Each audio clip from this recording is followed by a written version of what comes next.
Hermanos, que el Señor les bendiga. Saludamos en esta mañana y vamos a tener nuestra clase de escuela de formación. Le decía yo a nuestra hermana Elvia, es una lectura muy extensa la que nos marca el libro de estudio, pero vamos a tratar de aprovechar el tiempo, hermanos, para meditar un poquito y obtener la enseñanza que el Señor quiera darnos en esta mañana. Es ya la lección número 13. Pareciera que apenas iniciamos este estudio, pero ya son 13 lecciones y también con ellos se han ido 5 meses del año. Estamos empezando el mes número 6, primer domingo del mes de junio. Y bueno, el tema que están viendo ustedes en pantalla dice: ¿qué función desempeña el Espíritu Santo en el llamamiento? Hemos visto ya en clases anteriores algunos hombres, mujeres que fueron llamados por el Señor para una tarea específica, ¿verdad? Y también ustedes recordarán, hermanas, hermanos, en la semana anterior celebramos el día de Pentecostés, que es el derramamiento del Espíritu Santo, ¿verdad? Ese Espíritu Santo que fue derramado allá en la iglesia primitiva, lo describe el libro de Hechos,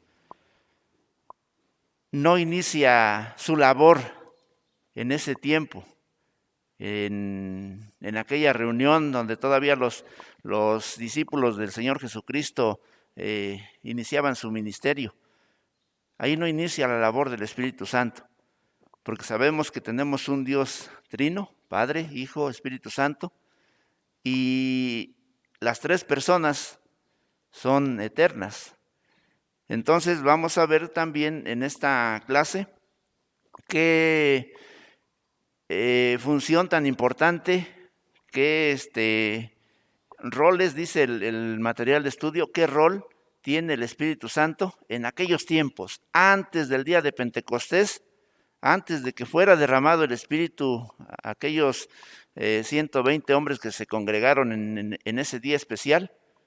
Antes de esa fecha, hermanos, estamos ubicados en ese capítulo 11 del libro de los Jueces, en donde nos habla de un personaje que es Jefté. Y dice la crónica, los estudios, ¿verdad?, que Jefté vivió aproximadamente 1100 años antes de nuestro Señor Jesucristo. Antes de que Jesús naciera en Belén, allá en una aldea de Palestina, 1100 años antes, Jefté fue utilizado, fue movido por el Espíritu de Jehová para hacer una tarea muy especial. Entonces, ese es nuestro tema: ¿qué función desempeña el Espíritu Santo en el llamamiento? Y la lectura, bueno, ya la hemos realizado. Ahorita vamos a retomar algunos pasajes, algunos elementos. Y hay un objetivo, hermanos. En la siguiente diapositiva podemos leer cuál es nuestro objetivo.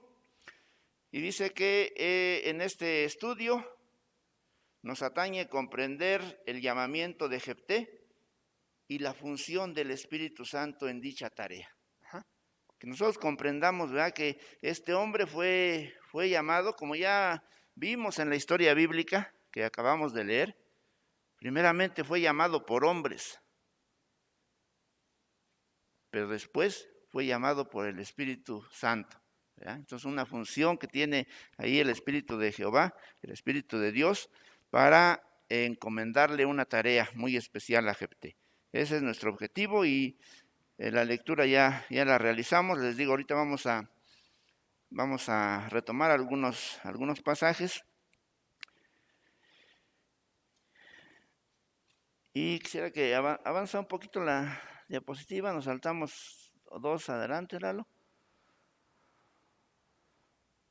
Ahí está. Bueno, tenemos ahí una ilustración, hermanos, que nos representa, o queremos representar con ella, lo que era la responsabilidad de un juez en el pueblo de Israel. Es un libro histórico, hermanos, es un libro que nos da muchas vivencias, muchos relatos, ¿verdad?, de lo que el Señor permitió que sus hijos pudieran realizar, ¿verdad?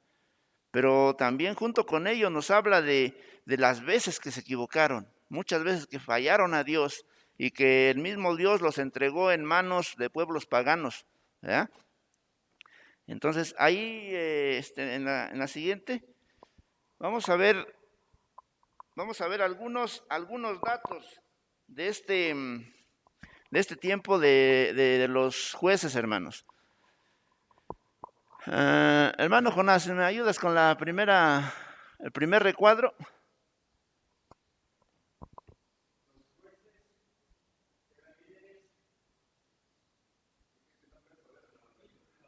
Sí, está bien. Dice, los jueces eran líderes dentro de las tribus de Israel, escogidos por Dios, o por el pueblo, para liberar a los israelitas de sus enemigos. Los jueces eran más bien líderes militares que jueces propiamente dichos, los cuales trataban asuntos relacionados con la ley. Eran líderes, ¿verdad? En pocas palabras podemos decir, eran líderes del pueblo, pero ahí hay un dato que también quiero que tomemos en cuenta porque lo vamos a ver en la vida de Jefté. Dice que esos jueces eran elegidos, podía ser por la misma gente, por su pueblo, pero también elegidos por Dios, ¿verdad? Y vamos a ver que en el caso concreto de Jefté ocurrieron las dos situaciones. Fue elegido por el pueblo y fue ratificado ese llamamiento por el Espíritu de Dios. La siguiente, el otro recuadro, ¿alguien que lo pueda leer? Ya no está. Bueno, dice, en el libro de los jueces se relata un patrón cíclico donde se muestran las necesidades de los diversos jueces por la apostasía del pueblo israelita, las dificultades provocadas como castigo de Dios y las súplicas del Señor para que envíe un libertador heroico o juez. Entonces ahí podemos ver que dice es un proceso cíclico. ¿Qué quiere decir? Que ocurre una vez y otra vez y otra vez, ¿verdad? Y así a lo largo de todos los jueces de Israel podemos ver esa repetición de acontecimientos. ¿Cuáles son? La desobediencia del pueblo, el pueblo le falla a Dios, se inclina a dioses paganos y el Señor los entrega en manos de algún pueblo, ¿verdad? Para que sea sometido, ¿verdad? Recuerden algunos de los episodios de este libro de Jueces. Dice que llegaba el pueblo pagano y recogían toda la cosecha de Israel y hacían que Israel padeciera hambre. ¿Por qué? Porque era el castigo que el Señor les había enviado. Pero después el pueblo se arrepiente, pide ayuda a Dios y Dios envía a un libertador. Es un proceso cíclico. Y muere ese juez o ese libertador y el pueblo vuelve a caer. Entonces un círculo vicioso ahí en esas escenas del libro de los jueces. Bueno, ya nos apoyaron ahí a ampliar un poquito. La siguiente.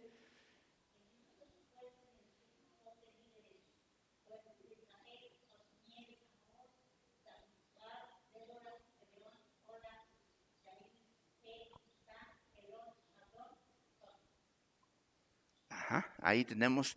Esos son los jueces de Israel, hermanos. ¿Cuántos son? 12. Aquí habrá que hacer un paréntesis porque algunos comentaristas mencionan también a Samuel como un juez, incluso a Elí como un juez, ¿verdad? Por eso en algunos comentarios podemos leer que son 14 jueces de Israel, ¿verdad?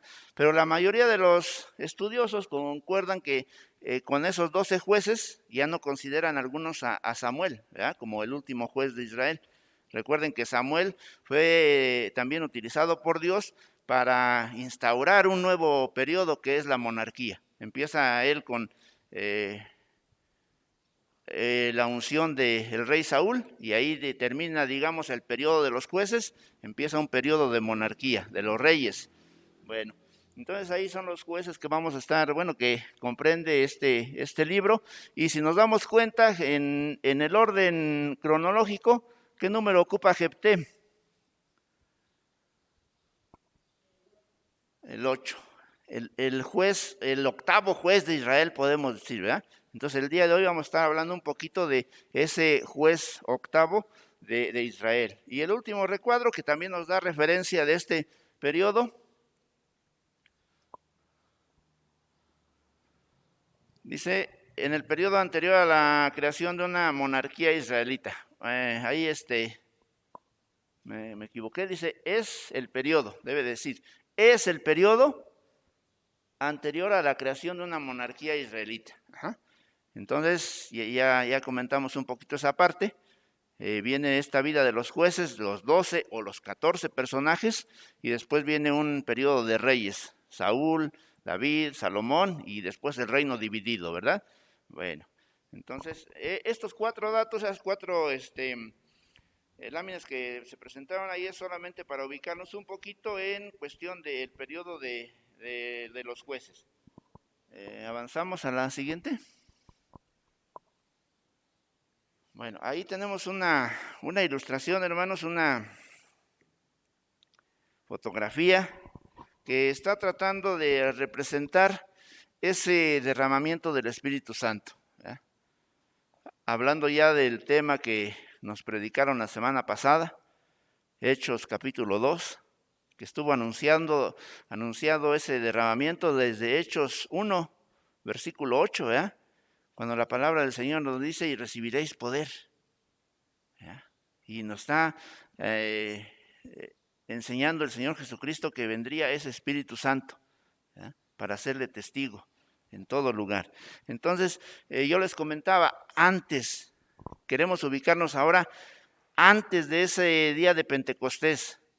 Y hay muchas referencias a lo largo de la palabra del Señor. Yo solamente consideré los que tiene el material de estudio, pero podemos ver que a lo largo de la Escritura, en el Antiguo Testamento, hay mucha evidencia de la obra del Espíritu Santo. ¿Cómo comienza la Biblia, hermanos? Génesis 1:1. En el principio creó Dios los cielos y la tierra. Y el siguiente versículo, ¿qué dice? Y la tierra estaba desordenada y vacía. ¿Ya? Vamos a ver exactamente lo que dice Génesis 1:2, para que veamos cómo desde ese inicio, desde ese origen que la palabra del Señor está dando evidencia, nos habla, avanza la siguiente, Lalo, nos habla de esa función del Espíritu Santo. También las coloqué muy pequeñas, a ver si podemos leerla, hermanos. Ajá.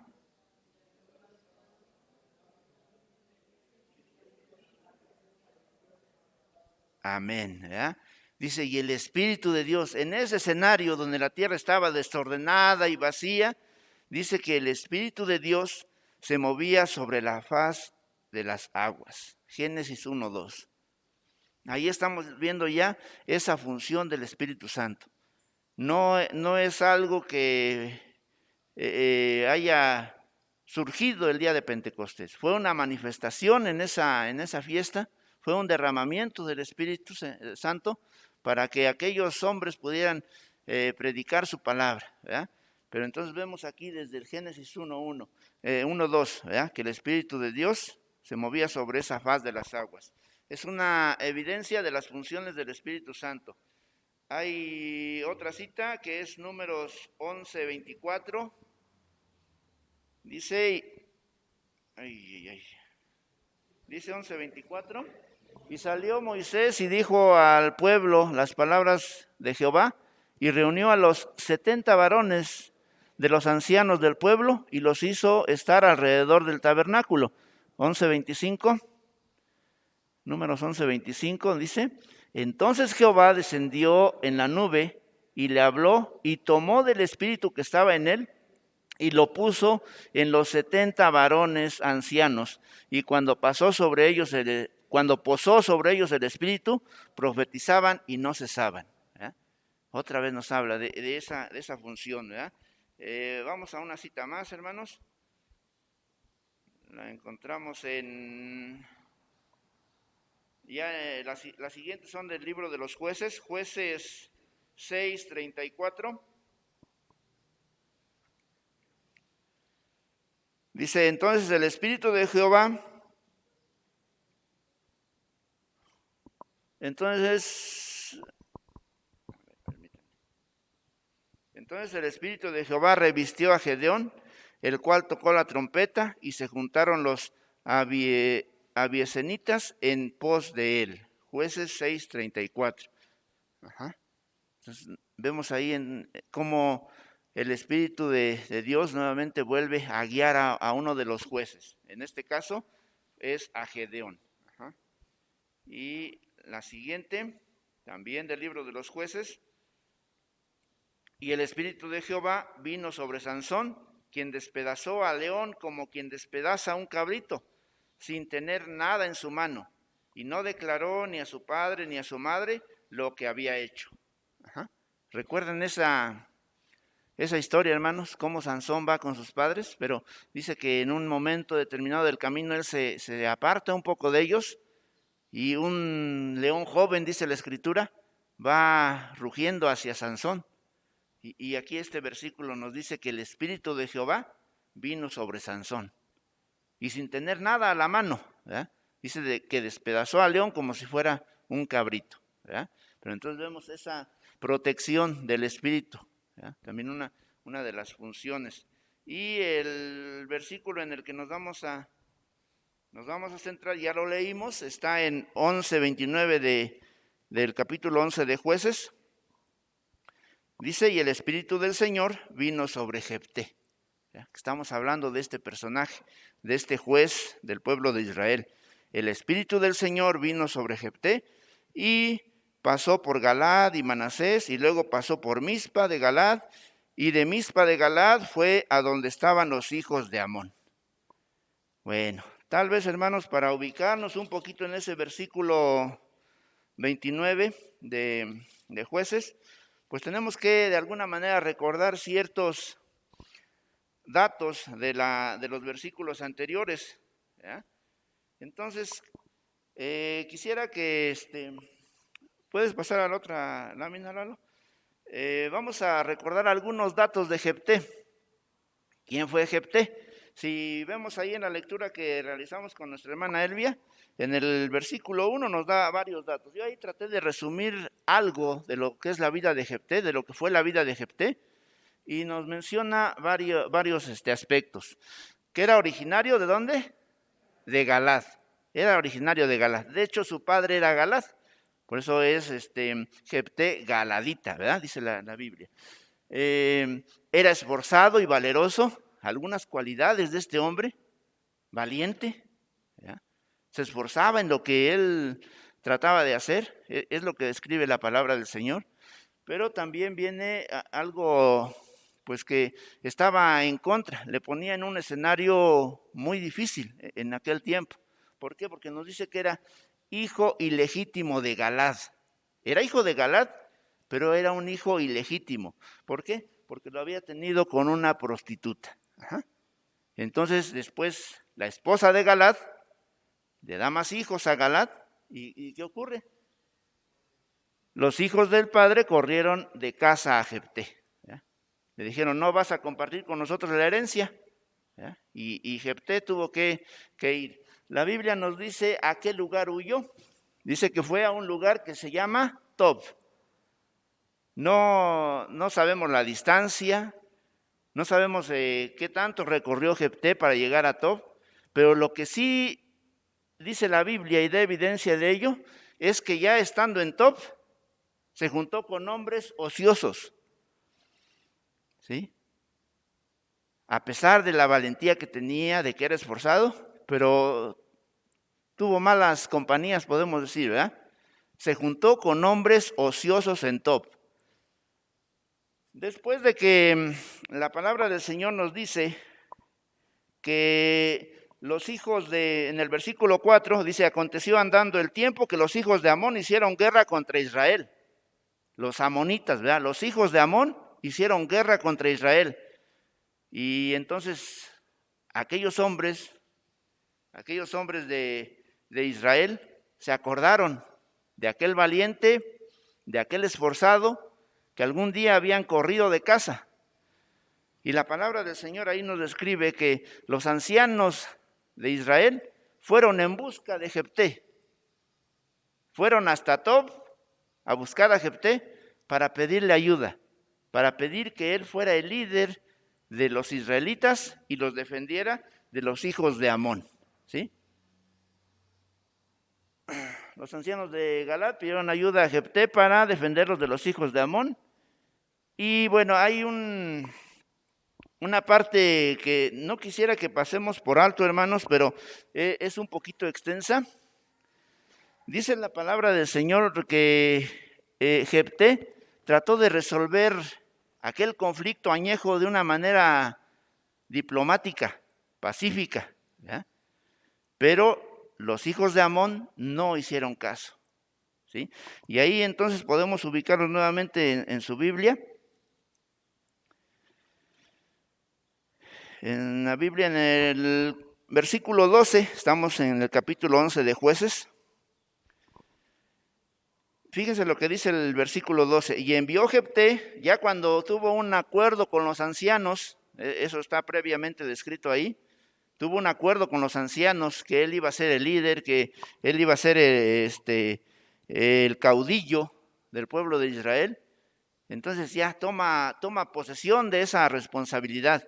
Y lo primero que hace entonces es buscar una reconciliación con los hijos de Amón. Y dice el versículo 12, y envió Jefté mensajeros al rey de los amonitas, ¿sí? O a los hijos de Amón, ¿verdad? Diciendo, ¿qué tienes tú conmigo? ¿Que has venido a mí para hacer guerra contra mi tierra? ¿verdad? Es un mensaje muy breve. Solamente Jefté le pregunta, ¿verdad? ¿Qué tienes tú conmigo? ¿verdad? ¿Qué has hecho guerra? Porque ya en el versículo 4 dice, aconteció andando el tiempo que los hijos de Amón hicieron guerra contra Israel. Solamente una pregunta, ¿qué tienes conmigo? Para que declares la guerra, ¿verdad? Le está preguntando.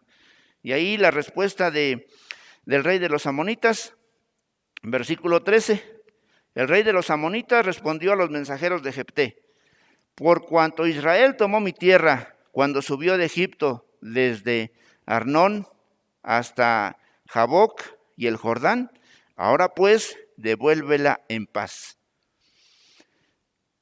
Bueno, ahí en el libro de los Números, hermanos, nos describe precisamente esas situaciones, ese conflicto ya viejo que tenían entre estos pueblos, entre los amonitas e Israel. Por eso, ante esta respuesta del rey de Amón, Jefté envía nuevamente a sus mensajeros. A ver si no nos perdemos un poquito en la historia, hermanos. Versículo 12, Jefté manda a preguntar, ¿qué tienes contra mí? Versículo 13, el rey dice, porque invadiste mis tierras cuando venías de Egipto. ¿verdad? Y en el versículo 14, Jefté vuelve a enviar a los mensajeros. Jefté volvió a enviar otros mensajeros al rey de los amonitas para decirle, y ahí en el versículo 15, después de esa frase, para decirle, Jefté ha dicho, viene una explicación muy abundante. Ya la leímos, hermanos. Ya a lo mejor no nos daría tiempo volver a hacer toda la lectura. Pero ahí Jefté le explica al rey de los amonitas que está en un error, ¿verdad? Y en pocas palabras le dice, esa tierra nos las dio Jehová. Dice, si tu si tu Dios te da algo, ¿no lo vas a poseer? Todo eso nos describe desde el versículo 12 hasta el versículo 27. Es una tierra que les dio Jehová y entonces la van a poseer. ¿verdad? Y en el versículo 27, fíjense lo que dice el versículo 27, porque comentamos que Jefté trató de resolver la situación de una manera diplomática, ¿sí? Sin entrar en guerra. Y el versículo 27 dice, así que yo nada he pecado contra ti, mas tú haces mal conmigo peleando contra mí. Jehová que es el juez, juzgue hoy entre los hijos de Israel y los hijos de Amón. Y el versículo que ya leímos al principio, hermanos, que es entonces el centro de nuestro estudio, ver la función del Espíritu Santo en el llamamiento de una persona. En este caso, dijimos que ese llamamiento lo habían hecho ¿quiénes primero? Los hombres. Y después lo hizo, Dios lo ratificó. Porque primero fue llamado por los ancianos de Israel. Los ancianos fueron hasta Tob, buscaron a Jefté para que viniera a liderear su pueblo. Pero después en el versículo 29 está esa ratificación. Dice, y el Espíritu de Jehová vino sobre Jefté y pasó por Galad y Manasés, y de ahí pasó a Mizpa de Galad, y de Mizpa de Galad pasó a los hijos de Amón. Si pasáramos esas palabras a lo mejor a un lenguaje de guerra, de conflictos, podríamos decir que iba avanzando, avanzaba y avanzaba hasta llegar a los hijos de Amón, hasta llegar a los amonitas. Bueno, vamos a ver entonces, retomando un poquito parte de lo que vivió Jefté. Pasa la siguiente, por favor. Todas las personas, hermanos, usted, yo, tenemos algunas fortalezas, algo que podemos hacer de una manera correcta tal vez, pero también tenemos como Jefté muchas áreas de oportunidad, muchas debilidades. Y entonces ahí hay una interrogante. Dice, no es interrogante, dice, óptima pesimista ante el llamamiento de los ancianos. ¿Qué hubiera pensado Jefté? Recuerden su vida, hermanos. Abandonado, viviendo con bandoleros, con malvivientes, hijo de una prostituta, sin herencia, sin padre. ¿Cuál hubiera sido esa óptima pesimista? Ahí estamos tratando de representar a Jefté con esa figura. Y llegan los ancianos de Israel y le dice, tú, queremos que tú seas el líder de nuestro ejército, que tú seas el caudillo. A lo mejor en otras circunstancias, pues o siendo otra persona con otra visión, Jefté seguramente hubiera rechazado esa propuesta. Pero volvemos a las fortalezas. Dice la palabra del Señor que era, ¿qué, hermanos? ¿Se acuerdan qué era? Era valeroso y ¿qué? Y esforzado. Jefté era valeroso y esforzado. Y aceptó, no sin antes pactar con los ancianos. Y les dijo, yo seré su caudillo. Si ustedes me respaldan, yo seré su caudillo. Entonces, vemos que esa situación de pesimismo a veces nos puede afectar a nosotros. Hoy en día, hermanos. Porque no somos unas personas muy diferentes a aquellos personajes bíblicos. La misma palabra del Señor, cuando nos invita a orar, nos dice que Elías fue un hombre semejante a nosotros, con pasiones, con debilidades, pero dice que oró fervientemente al Señor y dejó de llover, y después oró y la lluvia regresó. Entonces, una situación pesimista que es importante que vayamos descartando de nuestra vida espiritual, porque el Señor puede llamar a quien Él guste, a quien le plazca. En esta historia llamó a un bandolero, llamó a un hijo de prostituta, pobre, porque se fue sin herencia. Entonces, esa es la óptica que pudo haber tenido Jefté. Sin embargo, ahí podemos ver un texto enseguida. Dice, su retorno fue con el propósito de defender a los galaditas de los constantes ataques del rey amonita para llegar a un mutuo acuerdo entre Galad y los amonitas. Jefté trató de solucionar la precaria condición por medio de la diplomacia, sin embargo no tuvo éxito en solucionar la añeja enemistad entre ambos pueblos. Hasta ahí vimos en el versículo 27, ¿verdad? Que el rey de Amón dijo, no, esa tierra me pertenece, ¿verdad? y no se solucionó el conflicto. Y en el versículo 29 ya lo vimos. Ahí avanza las siguientes, por favor. Tratamos de representar ese llamamiento, ¿verdad? Dice el versículo 29, y el Espíritu de Jehová vino sobre Jefté. Imagine, hermana, hermano, que continuáramos escribiendo o que usted escriba sus propias memorias y algún día el Señor le ha llamado para una responsabilidad en la iglesia. Nosotros, bueno, hermano Jonás y su servidor trabajamos con la sociedad femenil. Hablemos de la sociedad femenil. A lo mejor la llamó para ser presidenta de la femenil, ¿ya? ¿Y qué tal si ahí, hermana, usted al escribir su memoria dijera, y el Espíritu de Jehová vino sobre el nombre de usted? ¿Ya? ¿Por qué? Porque cualquiera, hermano, cualquiera puede ser llamado para una responsabilidad, ¿sí? Vamos a ver hacia la conclusión que el Señor no hace acepción de personas. Él le puede llamar a usted, me puede llamar a mí, al hermano, a la hermana, ¿verdad? Para hacer una tarea específica. La tarea de Jefté era muy específica. Defender al pueblo de Israel de los hijos de Amón, ¿verdad? ¿Qué tarea tiene el Señor para usted? ¿Le ha llamado? ¿Ha atendido usted ese llamado que el Señor le hace? Es bueno reflexionarlo, hermanos. Y ahí la lámina complementa con un texto. Dice, teniendo en mente sus limitaciones, ya mencionamos cuáles eran las limitaciones, Jefté decide confiar en Jehová y no en sus limitadas habilidades. El Señor adiestró a Jefté para la batalla contra los amonitas. Esto lo podemos deducir por la declaración de que y el Espíritu de Jehová vino sobre Jefté. Ahí me comí una E, vino sobre Jefté. Ajá. Bueno. Déjenme checar el tiempo. Híjole, ya se nos va a acabar. Bueno, vamos a avanzar un poquito a prisa. Hay alguna información más, pero quisiera saltarme una diapositiva, Lalo, porque no nos va a dar tiempo. Hay una que dice aplicaciones para nuestros días. Ahí.